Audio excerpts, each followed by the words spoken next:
जोहार झारखंड। आज हम ट्रेनिंग जो प्रोसेस के बारे में बताएंगे और इसमें आप देखिएगा कि जो स्टाफिंग की प्रक्रिया है वह स्टाफिंग की प्रक्रिया में जो स्टेप हैं वो सबसे पहला स्टेप है कि नीड्स ऑफ एम्प्लॉयर। एम्प्लॉयर तो क्या ज़रूरत है, कितने एम्प्लॉय की ज़रूरत है, उसके लिए वो लोग तैयार करते। पहले हम गणना करते हैं और सभी विभागों से वो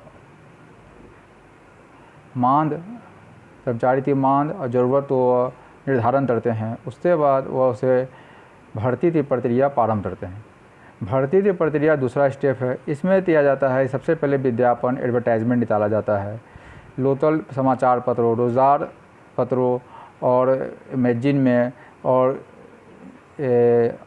इश्तिहार के माध्यम से बताया जाता है कि फलाना जगह पर यह वैकेंसी है और उस वैकेंसी में कितना व्यक्ति की आवश्यकता है। उसके बाद आप देखते हैं कि जो सिलेक्शन जो होता है उस कैसे होता है कि रिक्रूटमेंट के बाद जब उसमें विज्ञापन होता है उस पर एग्ज़ाम होता है। एग्ज़ाम हो सकता है कि वह एग्ज़ाम रिटन एग्ज़ाम हो या इंटरव्यू हो या पेन पेंसिल द्वारा हो, ग्रुप डिस्कशन हो। जो प्रोसेस होता है, जैसे जनरली देखा जाता है कि इंटरव्यू प्रोसेस द्वारा भी रिक्रूटमेंट जनरली किया जाता है। इंटरव्यू दीजिए, अपना बायोडाटा जमा कीजिए और बायोडाटा के आधार पर आपका लिया जाता है। सिलेक्शन होता है। सिलेक्शन जो है वह दूसरा प्रोसेस है। रिक्रूटमेंट के बाद सिलेक्शन हो जाता है। सिलेक्शन के बाद आप तो फिर पोस्टिंग किया जाता है, जिसे प्लेसमेंट कहते हैं। तो आप जान रहे हैं कि प्रोसेस सिलेक्शन का 3 स्टेज होता है। किसी भी व्यक्ति का सिलेक्शन होने में 3 स्टेज होता है: रिक्रूटमेंट होना, सिलेक्शन होना और द प्लेसमेंट होना। Recruitment refers to making the vacancy known to potential applicant and thereby generating application for position। Recruitment एक प्रक्रिया है जिस प्रक्रिया में जो रिक्तियाँ हैं उसको निकाली जाती है, उसे एप्लीकेंट के पास, जो पोटेंशियल एप्लीकेंट के पास है, उसको वहाँ पर जो भेजा जाता है और जिससे वह एप्लीकेशन जनरेट हो जाता है पोजीशन के लिए। This is generally done through advertisement in mass media, employment exchange, private employment agencies, deputation, word of mouth and campus recruitment. किस तरह से रिक्रूटमेंट की प्रक्रिया तो प्रसारित की जाती है? वह हो सकता है एडवर्टाइजमेंट के द्वारा, जो मास मीडिया में दिया जाता है, एम्प्लॉयमेंट एक्सचेंज के द्वारा, प्राइवेट एम्प्लॉयमेंट एजेंसी के द्वारा, डिप्यूटेशन के द्वारा या वर्ड ऑफ माउथ या कैंपस रिक्रूटमेंट के द्वारा भी किया जाता है। कैंपस रिक्रूटमेंट क्या है?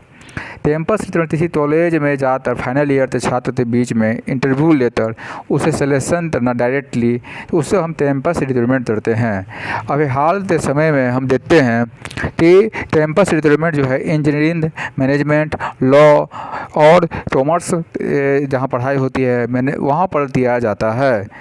जनरली कंपनी लोग आती है, वहीं पर अपने स्टाफ को सिलेक्शन कर लेती है। कंपनी तो फ़ायदा यह होता है कि फ्रेशर उसे स्टाफ मिल जाते हैं और एम्प्लॉय जो रिफ्रेशर होते हैं उनको ये फ़ायदा होता है कि ज़्यादा दिन उन्हें कंपटीशन की तैयारी करना नहीं पड़ता है।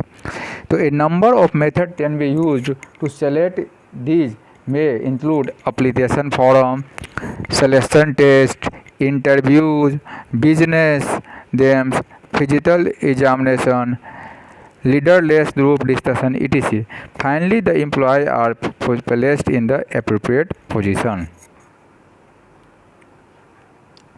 Now I study training and lecture on training and development. Behavioral science concepts like motivation and enhanced productivity could well be used for such improvement in employee output। तो हम कह सकते हैं कि ट्रेनिंग जो है वह तब आता है जब आप तो बिहेवियरल साइंस के तहत मोटिवेशन जो है उससे हम देखते हैं कि ट्रेनिंग जुड़ा हुआ है। ट्रेनिंग और डेवलपमेंट जो है वह जुड़ा हुआ है। अब हम देखते हैं कि ट्रेनिंग जो है वह क्या है। तो ट्रेनिंग तो हम तो कह सकते हैं कि training could be one of the means used to achieve such improvement through the effective and efficient use of learning resources। Training जो है यह एक माध्यम है जिससे हम किसी तो इम्प्रूव कर सकते हैं, उसमें इफ़ेक्टिव और एफिशिएंट ला सकते हैं, उसे ध्यान में वृद्धि करते हैं।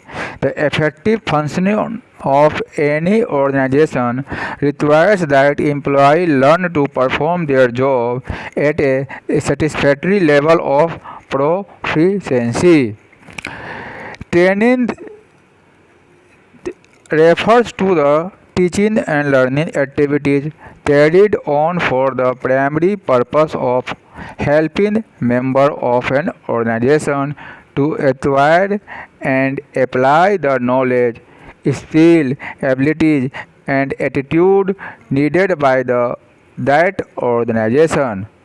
तो ट्रेनिंग तो हम एक प्रकार से शिक्षा देने की विधि या लर्निंग एक्टिविटी भी मान सकते हैं, जिसका प्राइमरी पर्पस होता है कि अपने ऑर्गेनाइजेशन के मेंबर को हेल्प करना, उनके ज्ञान में वृद्धि करना, उनकी कौशलता और क्षमता में वृद्धि करना और उनके काम करने के अभिरुचि को भी ऑर्गेनाइजेशन के ज़रूरत के अनुसार चेंज करना।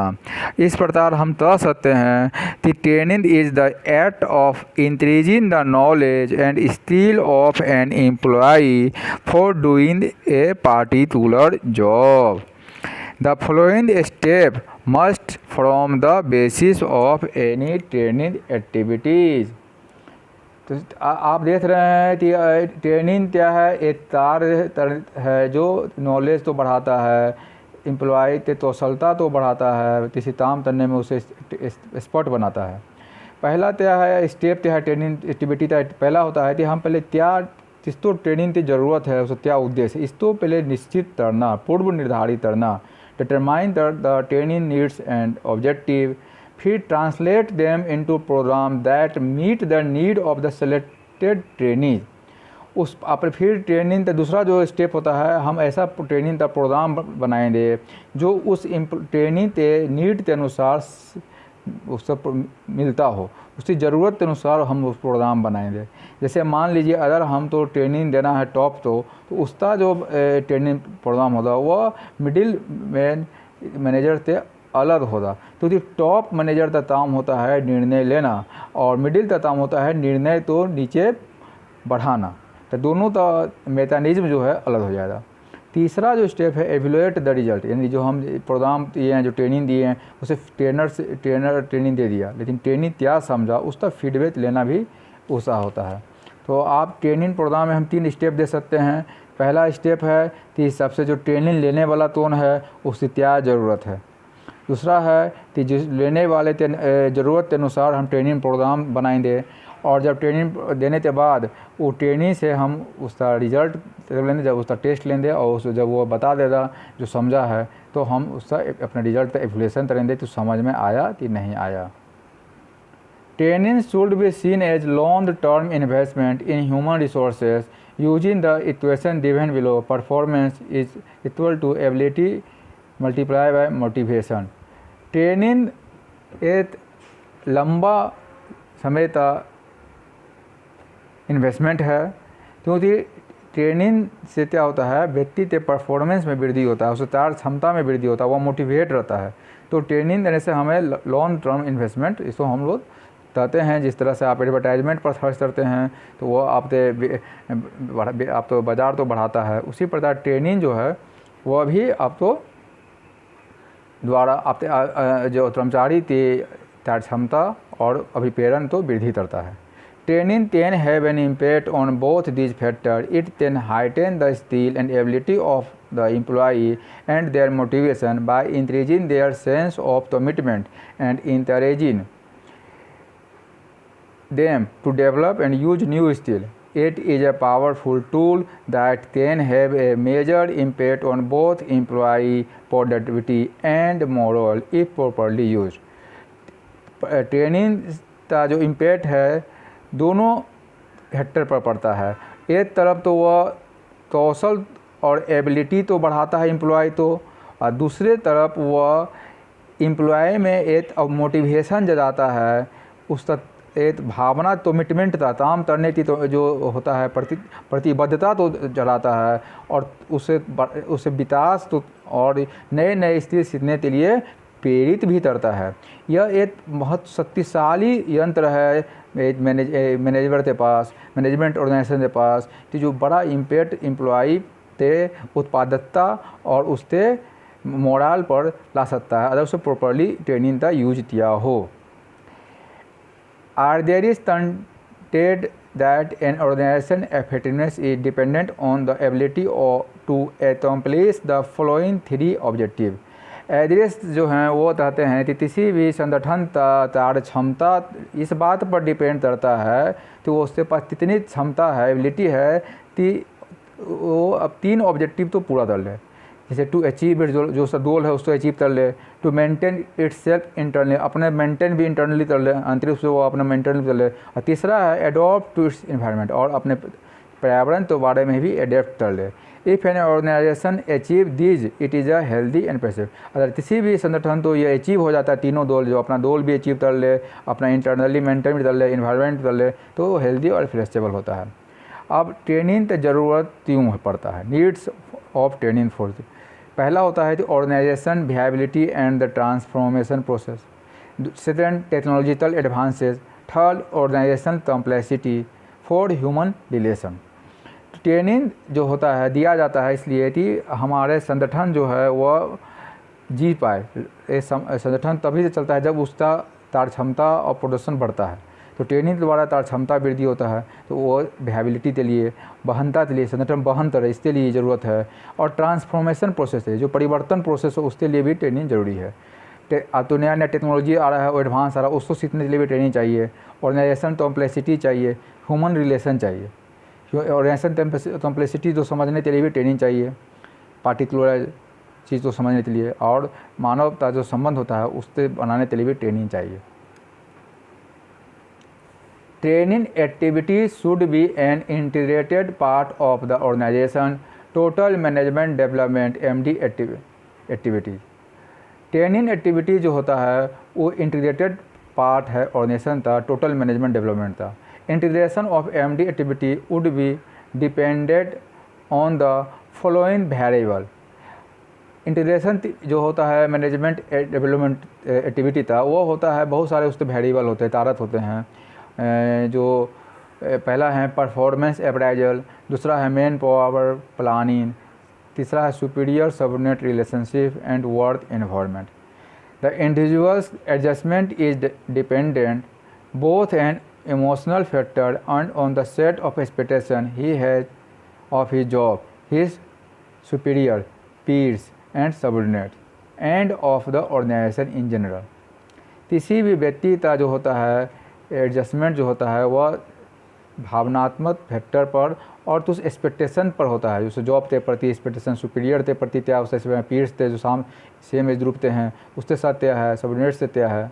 This process is term the socialization of individual in an organizational context. और इस तरह ट्रेनिंग एक प्रक्रिया है जो सोशलाइजेशन समाजीकरण करता है व्यक्तित्व और संगठन में। व्यक्तित्व संगठन में समाजीकरण जो है वो ट्रेनिंग के द्वारा ही संभव है।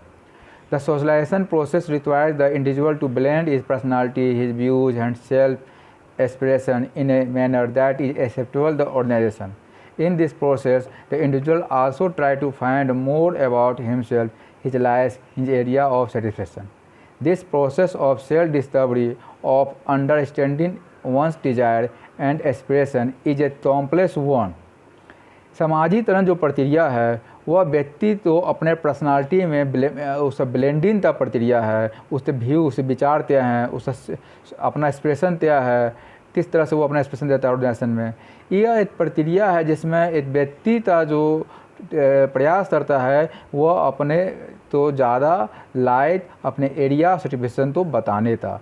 ट्रेनिंग के द्वारा वो अपने आप तो अंतरित खोज करता है, अपने मैटर तो अपने समझता है, डिजायर क्या इच्छा है और उसे क्या अपेक्षा है, वो दोनों सिंपल और कॉम्प्लेक्स दोनों का इंटीग्रेशन होता है। ट्रेनिंग के माध्यम से हम समाजीकरण प्रक्रिया के द्वारा एक व्यक्ति तो हम एक समूह में जोड़ते हैं। Work environment that provide opportunity for growth by allowing flexibility, mobility and inspiration and are more conducive to learning and growth than rigid system।